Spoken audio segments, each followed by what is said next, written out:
Hello दोस्तों, कैसे हैं आप। आज हम बात करेंगे इंडियन बैंकिंग सिस्टम के बारे में कि भारतीय बैंकिंग सिस्टम किस प्रकार से कार्य करता है, किसके अंतर्गत आता है। भारत का बैंकिंग सिस्टम जो है मिनिस्ट्री ऑफ फाइनेंस के अंतर्गत आता है। मिनिस्ट्री ऑफ फाइनेंस के अंतर्गत आता है। वर्तमान में वित्तीय सचिव कौन है? वर्तमान में वित्तीय सचिव अजय भूषण पांडे हैं।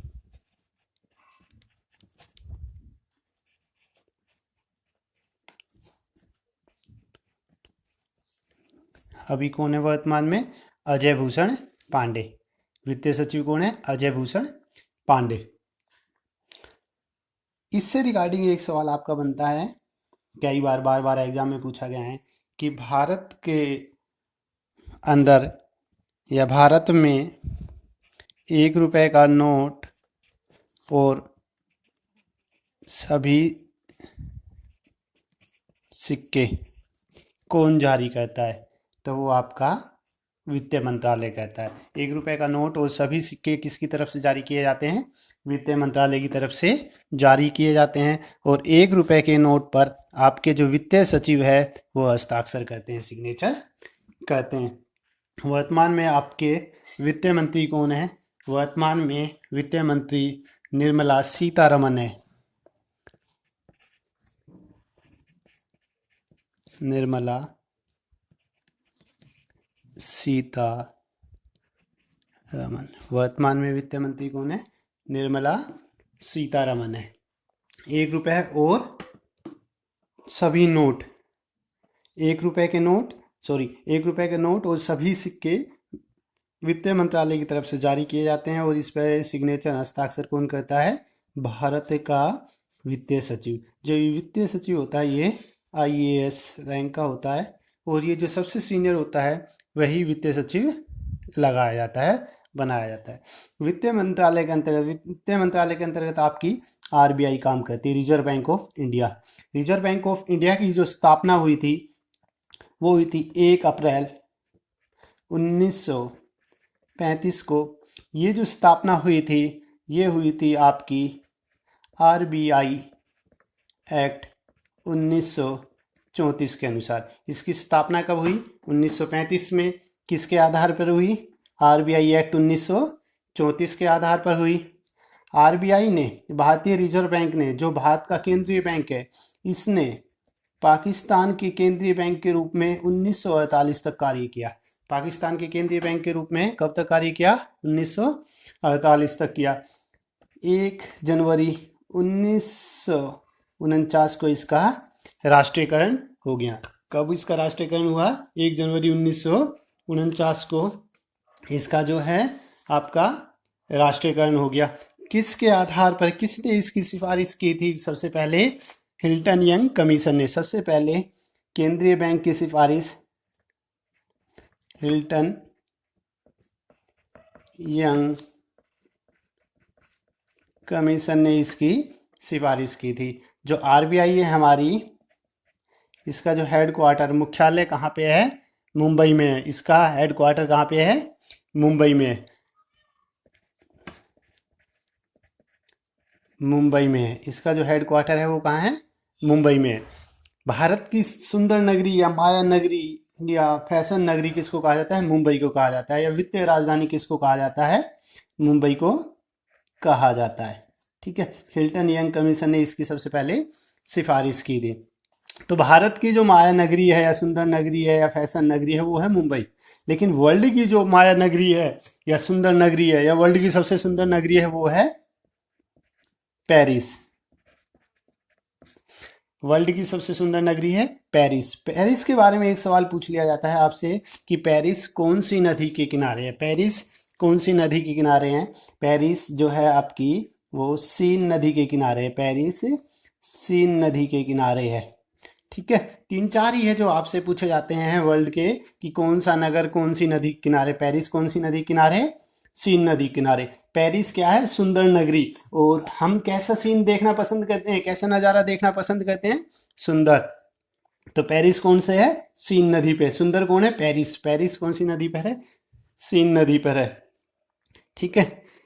आरबीआई जो है आपका वो 2 रुपये से लेकर 2,000 रुपये तक के सभी नोट जारी करती है।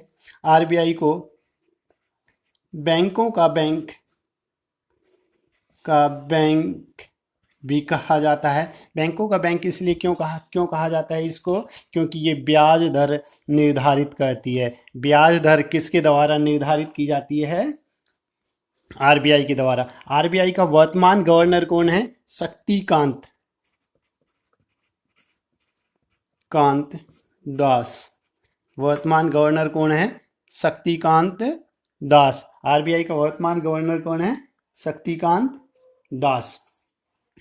भारत का केंद्रीय बैंक है। अब आरबीआई जो है इसके अंतर्गत 2 तरह की बैंकें आती है, शेड्यूल बैंकें और नॉन शेड्यूल बैंकें। शेड्यूल बैंकें वो हैं जो आरबीआई एक्ट 1934 के अंतर्गत कार्य करती है। शेड्यूल बैंक कौन सी है? जो आरबीआई एक्ट 1934 के अंतर्गत कार्य करती है। ये जो शेड्यूल बैंक हैं वो आरबीआई एक्ट 1934 के सेक्शन 2 के अंतर्गत आती है। ठीक है। इसके दूसरी तरफ है non schedule bank. Non schedule bank जो आरबीआई एक्ट 1934 को नहीं मानती, उसको फॉलो नहीं करती या उसके अंदर ऑन लिस्टेड नहीं है, सेक्शन 2 के अंदर नहीं आती। लेकिन इसके अंदर कुछ आपकी जो कोऑपरेटिव बैंक आती है, अर्बन कोऑपरेटिव बैंक, कुछ कोऑपरेटिव बैंक आती है, बाकी अधिकांश भारतीय बैंक शेड्यूल बैंक के अंतर्गत आती है। शेड्यूल बैंक आगे जाके 2 भागों में डिवाइड हो जाता है, कमर्शियल बैंक और कोऑपरेटिव बैंक। कोऑपरेटिव बैंक जैसा कि क्लियर है, नाम से ही क्लियर होता है कि आपसी सहयोग, परस्पर सहयोग, आपसी सहयोग से ये आपस के सहयोग से ये चलाई जाती हैं। आपसी सहयोग से ये बैंकें चलाई जाती हैं। इसके बाद आपका शेड्यूल बैंक आपका कमर्शियल बैंक आगे जाके 4 भागों में डिवाइड हो जाता है। इसमें सबसे पहले आता है आपका पब्लिक सेक्टर बैंक, जिनकी संख्या वर्तमान में 12 है। पब्लिक सेक्टर बैंकों की आगे जाके थोड़ी और बात करेंगे। सेकंड आपकी फॉरेन बैंक है 44। जो ये 44 हैं, ये 44 की 44 वर्तमान में काम नहीं कर रही, लेकिन जो भारत सरकार से परमिशन है, जिनको अलाउ हो चुकी हैं, वो 44 हैं। इनमें से कुछ बैंकें ऐसी हैं जो काम नहीं कर रही, जैसे आपकी सिटी बैंक है, यह है एक आपकी फॉरेन बैंक है। ठीक है। आपकी RBS, royal bank of Scotland, ये भी आपकी फॉरेन बैंक है। तो कुछ ये आपकी विदेशी बैंकें हैं। इसके बाद आपकी है प्राइवेट सेक्टर की बैंकों की संख्या कितनी है? 22 हैं, जो आगे जाके 2 भागों में डिवाइड हो जाती हैं। आपकी इंडियन प्राइवेट बैंक और फॉरेन प्राइवेट बैंक। जो इंडियन प्राइवेट बैंक है ये भी आगे जाके 2 भागों में डिवाइड हो जाती है, ओल्ड प्राइवेट बैंक और new private bank. New private bank वो हैं जो 1990 के बाद में बनी, वो हैं आपकी न्यू प्राइवेट बैंक। नरसिम्हन समिति जो थी उसके बाद में जो ये बैंकें आई वो हैं आपकी न्यू प्राइवेट बैंक। और ओल्ड प्राइवेट बैंक हैं जो 1990 से पहले की बैंक हैं, इनकी संख्या है 12। जिस समय इंदिरा गांधी ने लगभग 80% से भी अधिक बैंकों का राष्ट्रीयकरण कर दिया गया था, लेकिन कुछ बैंकें ये ऐसी थी इनका राष्ट्रीयकरण उस समय नहीं हुआ या नहीं करना चाहा उन बैंकों ने। तो उनमें से एक है आपकी कर्नाटका बैंक, जो कि आपकी एक प्राइवेट बैंक है, ओल्ड प्राइवेट बैंक है। ठीक है। इसके दूसरी तरफ अब हम बात करते हैं पब्लिक सेक्टर की जो बैंकें हैं। पब्लिक सेक्टर की जो बैंकें हैं ये वो बैंकें हैं, पब्लिक सेक्टर बैंकें, इनकी संख्या कितनी है? 12 हैं। ये वो बैंकें हैं जो बैंकिंग रेगुलेशन एक्ट 1949 के अंतर्गत आती है। वो बैंकें हैं जो बैंकिंग रेगुलेशन एक्ट 1949 के अंतर्गत आती है। इन बैंकों में 50% से अधिक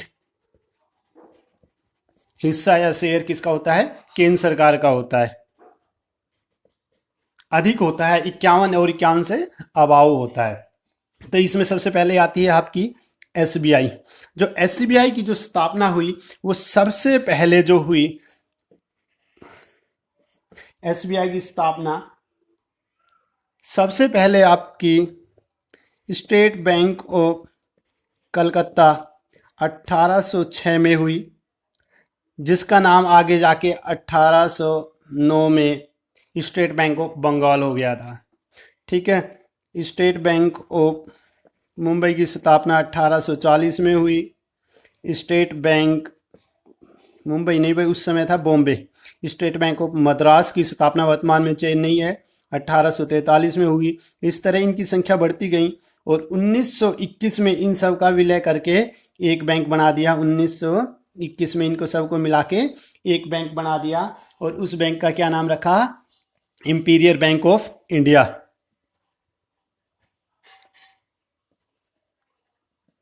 बैंक ऑफ इंडिया 1921 में। और इसी बैंक का आगे जाके 1 जुलाई 1955 को स्टेट बैंक ऑफ इंडिया के नाम से जाना गया। इसके बाद है एसबीआई एसोसिएट बैंक। इसके अंतर्गत वो बैंकें आती है हमारी 1959 के जो एक्ट है, उस समय जो देसी रियासतें थी जिनकी अपनी अपनी बैंक थी, जैसे बीकानेर है, state bank of Bikaner, state bank of Maharashtra, state bank of Jaipur, तो इस तरह इनकी संख्या थी 8। जिस समय इनको स्टेट बैंक का दर्जा मिला या एसोसिएट बैंक का दर्जा मिला तो जयपुर और बीकानेर को मिला दिया गया, तो बैंक रहेगी 7। इन 7 बैंकों और भारतीय महिला बैंक, इन सब को मिलाया गया 18 में, 2017 में स्टेट बैंक में मर्ज कर दिया गया। और आगे चल के ये तो हो गया आपका। फिर आती है आपकी नेशनलाइज बैंक। ये नेशनलाइज बैंकों की संख्या एक समय ऐसा था तब ये 21 हो गई थी, जिसमें से एक भारतीय महिला बैंक भी थी, जिसका विलय 2017 में स्टेट बैंक में हो गया। बैंकें रहेंगी 20। 2019 के अंदर बैंक ऑफ बड़ौदा में विजय बैंक और देना बैंक को मिला दिया गया। जब इन दोनों बैंक को मिला दिया गया तो बैंकों की संख्या 2 माइनस होगी, मतलब कितनी रहेगी? 18। 1 अप्रैल 2020 को इसके अंदर से 10 बैंकों को आपस में निकालने के बाद में ये बैंक कितनी रहेगी? 18। 18 में से 10 गया 8। और ये जो 10 बैंक थी, इन 10 बैंकों को आपस में विलय करके 4 बैंक बनाया गया और इन 4 को इसके अंदर ऐड कर दो, राष्ट्रीयकृत बैंकों की संख्या रहेगी 12। तो अब वर्तमान में राष्ट्रीयकृत बैंकों की संख्या कितनी है? 12 है। ठीक है, पब्लिक सेक्टर की जो बैंकें हैं वो 12 हैं। किसके अनुसार? 1 अप्रैल 2020 के अनुसार। ध्यान रखना भाई, बड़ा इंपॉर्टेंट क्वेश्चन है ये आपका। एक समय ऐसा था जब ये 21 तक पहुंच गया था। और अदर पब्लिक सेक्टर बैंक के जैसे IDFC बैंक है, ये आपका पहले इसके अंदर आता है, पब्लिक सेक्टर के अंदर आता था। तो इस तरह की और भी अदर बैंकें हैं। ये तो हो गया आपका पब्लिक सेक्टर बैंकें हो गया, फॉरेन बैंक हो गया, विदेशी बैंकें जो काम करती है। प्राइवेट बैंक हो गया। प्राइवेट बैंक को 2 भागों में बांटा गया, new bank, Indian private bank और foreign private bank. Indian private bank को 2 भागों में बांटा गया, ओल्ड प्राइवेट बैंक और new private bank. Old private bank वो हैं जो 1990 के दशक के पहले की हैं, इनकी संख्या 12 है, कर्नाटका बैंक है। न्यू प्राइवेट बैंक हैं जो 1990 के बाद की हैं, जैसे इनके अंदर है HDFC बैंक, ICICI बैंक और एक्सिस बैंक और अदर बैंकें जो हैं इसके अंतर्गत आती है। इसके बाद में आपकी आती है, एक रह गया आपका लास्ट है, ये आपका हमने आगे देखा था ना शेड्यूल बैंक। शेड्यूल बैंकों को 2 भागों में बांटा गया था, कमर्शियल और cooperative. Cooperative bank, commercial bank 4 भागों में बट गया था और कोऑपरेटिव बैंक को जब आगे चलोगे तो इनको 3 भागों में बांट देंगे भाई। स्टेट कोऑपरेटिव बैंक, राज्य cooperative bank, district cooperative bank, जिला कोऑपरेटिव बैंक और आपकी other cooperative. Other cooperative bank के अंदर आती है आपकी अर्बन कोऑपरेटिव बैंक और रूरल कोऑपरेटिव बैंक। ठीक है, जो अर्बन कोऑपरेटिव बैंक है ये कहीं ना कहीं कुछ हद तक अर्बन कोऑपरेटिव बैंक जो हैं ये कुछ हद तक प्राइवेट नॉन शेड्यूल बैंक भी होती है कुछ हद तक। इसके अंदर क्या है, कोऑपरेटिव बैंक के अंदर क्या है कि आपसी सहयोग से कुछ लोग, कुछ उद्योगपति अपने लिए, अपने आपसी सहयोग से इनको डेवलप करते हैं, इनको चलाते हैं। ठीक है, ये आपका बैंकिंग सिस्टम था। एक बार रिवाइज कर लेते हैं पूरा, ऊपर से ही देख लेते हैं क्या कुछ था। सबसे पहले आपका है ministry of finance. Ministry of finance, वित्तीय सचिव आपका कौन है, अजय भूषण पांडे, आईएएस अधिकारी। 1 रुपए के नोट पर कौन सिग्नेचर करता है, ये बार बार सवाल पूछा गया है। 1 रुपए के नोट पर हस्ताक्षर कौन करता है, आपका वित्तीय सचिव। 1 रुपए और सभी सिक्के किसके द्वारा जारी किए जाते हैं, वित्त मंत्रालय के द्वारा जारी किए जाते हैं। वर्तमान में वित्त मंत्री कौन है, निर्मला सीतारमन। इसके अंतर्गत हमारी आरबीआई आती है। RBI reserve bank of India, इसकी स्थापना 1 अप्रैल 1935 को हुई। किसके आधार पर हुई, आरबीआई एक्ट 1934 के आधार पर हुई। 1948 तक पाकिस्तान के केंद्रीय बैंक के रूप में भी कार्य किया। 1 जनवरी 1949 को इसका राष्ट्रीयकरण कर दिया गया। हिल्टन यंग कमीशन ने सबसे पहले इसकी सिफारिश की थी। इसका मुख्यालय मुंबई में है। मुंबई भारत की सुंदर नगरी, फैशन नगरी, माया नगरी या वित्तीय राजधानी कहा जाता है। वर्ल्ड की फैशन नगरी या सुंदर नगरी किसको बोला जाता है, पेरिस। पेरिस के बारे में एक सवाल पूछ लिया जाता है कि कौन सी नदी के किनारे, सीन नदी के किनारे है। वर्तमान में गवर्नर कौन है इसका, शक्तिकांत दास है। 2 रुपए से लेकर 2000 रुपए तक के सभी नोट आरबीआई जारी करता है। आरबीआई को बैंकों का बैंक भी कहा जाता है। क्यों, क्योंकि यह आपका ब्याज दर निर्धारित करती है। आरबीआई के अंतर्गत 2 प्रकार की बैंकें आती हैं, शेड्यूल बैंक और non schedule bank. Schedule bank वो बैंक हैं जो आरबीआई एक्ट 1934 के अंतर्गत आती है या आरबीआई एक्ट 1934 सेक्शन 2 के अंतर्गत लिस्टेड हैं, लिस्ट के अंदर आती है। नॉन शेड्यूल बैंक जो हैं आपकी, जो इसके अंतर्गत नहीं आती है, इसको फॉलो नहीं करती। इसका उदाहरण है आपका जो अर्बन कमर्शियल बैंक होती हैं, कुछ अर्बन कमर्शियल बैंक, लगभग अधिकांश हमारी बैंकें जो हैं वो शेड्यूल बैंक के अंतर्गत आती है।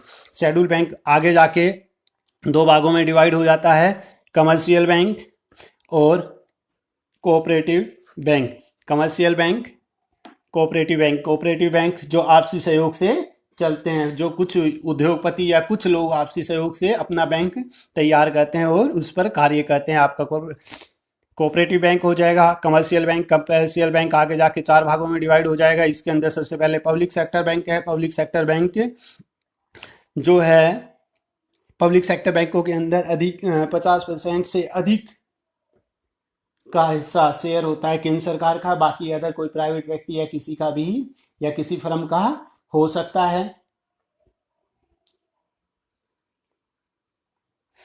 जो पब्लिक सेक्टर बैंक है इसके अंदर वर्तमान में इनकी संख्या 12 है, जो कि 1/4/2020 के अनुसार है। इसके अंदर सबसे पहले आता है आपका state bank of India. State bank of India की स्थापना कब हुई, बार बार सवाल पूछा गया है। सबसे पहले स्टेट बैंक ऑफ कलकत्ता की स्थापना हुई थी 1806 में, जिसका नाम बदल के 1809 में स्टेट बैंक ऑफ बंगाल कर दिया गया था। स्टेट बैंक ऑफ मुंबई की स्थापना 1840 में हुई। स्टेट बैंक ऑफ मद्रास की स्थापना 1843 में हुई। 1921 में इन 70 शाखाओं को मिलाकर इंपीरियल बैंक की स्थापना की गई। इंपीरियल बैंक की स्थापना की गई। पब्लिक सेक्टर की जो बैंकें हैं हमारी, ये बढ़ते हुए अब नज़दीक आते आते 1921 में इसकी स्थापना की गई और 1 जुलाई 1955 को क्या किया गया है, इंपीरियल बैंक ऑफ इंडिया का नाम बदलकर क्या कर दिया गया है, स्टेट बैंक ऑफ इंडिया कर दिया गया। ठीक है, लास्ट टाइम कुछ समय पहले तक हमारी जो है पब्लिक सेक्टर की बैंकें, उनकी संख्या होगी थी 21, अब घटकर ये होगी है 12। हाल फिलहाल में 10 बैंकों का विलय किया गया है और 10 बैंकों में से इन 10 बैंकों का विलय करने के बाद में 4 बैंक बनाए गए हैं और इस तरह ये 12 बैंक होगी। इससे पहले आपका 2007 में हुआ था स्टेट बैंक की सभी शाखाओं का विलय, सभी ब्रांचों का विलय और इसके साथ में भारतीय महिला बैंक का विलय इसके अंतर्गत किया गया था। बीकानेर, आपकी जयपुर और आपकी महाराष्ट्र को इसके अंदर मिला दिया गया था, स्टेट बैंक के अंतर्गत मिला दिया गया। इसके बाद आती है फॉरेन विदेशी बैंकें। सिटी बैंक है, रॉयल बैंक ऑफ स्कॉटलैंड है, विदेशी बैंक है, 44 है इनकी संख्या। इसके बाद आती है प्राइवेट सेक्टर की बैंक है, इनकी संख्या 22 है, जो आगे जाकर दो भागों में डिवाइड हो जाती है, इंडियन प्राइवेट बैंक और foreign private bank. Indian private bank दो भागों में, old private bank, new private bank. Old private bank 80% बैंकों का जब विलय राष्ट्रीयकरण कर दिया गया था, उसके बाद भी कुछ बैंकें बच गई थी जो हमारी ओल्ड प्राइवेट बैंक के नाम से जानी जाती है। इसके दूसरी तरफ आपका आ जाता है आपका कोऑपरेटिव बैंक। कोऑपरेटिव बैंक को 3 भागों में विभाजित किया गया है, स्टेट, डिस्ट्रिक्ट और other cooperative bank. Other cooperative bank को हम दूसरे तरीके से भी बांट सकते हैं, जैसे अर्बन कोऑपरेटिव बैंक और रूरल कोऑपरेटिव बैंक। तो ये तो था आज का हमारा बैंकिंग सिस्टम। इसके रिगार्डिंग कुछ एक सवाल मैं आपसे पुट करना चाहूँगा, देखते हैं, जो बार बार एग्जाम में पूछे गए हैं। ये बैंकिंग से रिगार्डिंग कुछ सवाल हैं जो बार बार एग्जाम में पूछे गए हैं, जैसा कि 1 रुपए के नोट पर कौन सिग्नेचर करता है। जल्दी देखो भाई, जल्दी देख के एक बार बताओ थोड़ा सा। 1 रुपए के नोट पर कौन सिग्नेचर करता है? वित्त मंत्री, वित्तीय सचिव, आरबीआई का गवर्नर, वित्त आयोग। तो इसका सही आंसर कौन होगा? ए, बी, सी या डी? इसका सही आंसर होगा बी, वित्तीय सचिव। सेकंड आपका, भारतीय रिजर्व बैंक की स्थापना कब हुई? भारतीय रिजर्व बैंक की स्थापना कब हुई? 1 जनवरी 1935, बी 1 अप्रैल 1935, सी 1 जनवरी 1949, डी 1 जुलाई 1955। तो इसकी स्थापना कब हुई? 1 अप्रैल 1935 को। इसके बाद आपका है आरबीआई का हेड क्वार्टर कहाँ पे है? आरबीआई का मुख्यालय कहाँ पे? रिजर्व बैंक ऑफ इंडिया का मुख्यालय कहाँ पे है? मुंबई। इसके बाद है SBI, state bank of India का मुख्यालय कहाँ पे है? ये भी आपका मुंबई, दिल्ली, मुंबई, कलकत्ता या मद्रास, मुंबई के अंदर है। इसके बाद आपका नेक्स्ट है एसबीआई ने किस देश में अपनी शाखा खोले हुए 150 वर्ष या इससे अधिक समय हो गया है? देखो भाई एक बार ध्यान से देखो कौन सा ऑप्शन होगा इसका। ए श्रीलंका, बी अफगानिस्तान, सी नेपाल, डी भूटान। देख लो एक बार दोबारा देख लो, आरबीआई ने किस देश में अपनी शाखा खोले हुए 150 वर्ष से अधिक समय हो गया है? तो उसका आंसर होगा ए श्रीलंका। नेक्स्ट है आपका, भारत में राष्ट्रीयकृत बैंकों की संख्या कितनी है? अभी राष्ट्रीयकृत बैंकों की संख्या कितनी है? 21 या 12? 12 आपका सही आंसर होगा। इसके बाद नेक्स्ट है आपका,